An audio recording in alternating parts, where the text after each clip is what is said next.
नमस्कार। जैसा कि इंदिरा गांधी जी ने बैंकों का राष्ट्रीयकरण किया, उन्होंने कुल 50 बैंकों का राष्ट्रीयकरण किया, जो किया था उन्होंने 19 जुलाई को।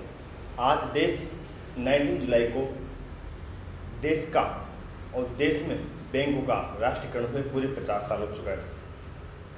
1969 में इंदिरा जी ने बैंकों का राष्ट्रीयकरण किया था। इसके पीछे सबसे बड़ा तात्कालिक कारण यह था कि जो बैंक थे वो कुछ पूंजीपति लोगों के हाथों में थे और ज़्यादातर बैंक साउथ साइड में थे, जैसे गुजरात हुआ, साउथ साइड हुआ, इधर महाराष्ट्र, इस साइड में ज़्यादा से ज़्यादा बैंक वहाँ पर थे।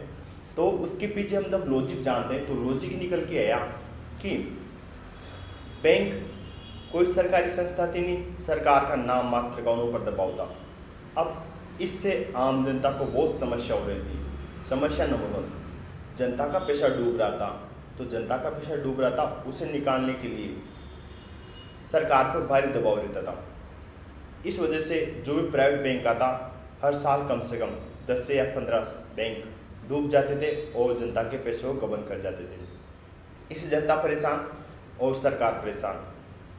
इसके बाद हम दूसरे सा कारण देखते हैं कि बैंकों की पहुंच केवल शहरों तक थी, ग्रामीण सेक्टरों तक बैंकों की पहुंच नहीं थी। तो ग्रामीण तक बैंकों की पहुंच बनाने के लिए बैंकों का राष्ट्रीयकरण किया गया और कहा गया कि अगर आप एक ब्रांच अगर शहर में डालोगे तो आपको 4 ब्रांचें गांव में डालनी पड़ेगी, जिससे सुविधा ये होती थी किसानों को आराम से लोन मिल पाता था और किसान अपनी खेती को अच्छी तरह से कर पाते थे। थर्ड रीज़न ये है कि जब आप अगर लोन दोगे तो आपको आपके बैंक का 18% पैसा आपको एग्रीकल्चर के लिए लोन देना पड़ेगा। उससे पहले जब किसान किसी साहूकार के पास लोन लेने जाता था तो साहूकार अपनी मनमर्जी से ब्याज वसूलता था और किसानों पर अत्याचार करता था। इसके साथ पहले बैंक लोन, जब बैंकों का राष्ट्रीयकरण नहीं हुआ था तो पहले केवल बड़े व्यापारियों को लोन दिया जाता था और अपनी मनमर्जी से लोन दिया जाता था।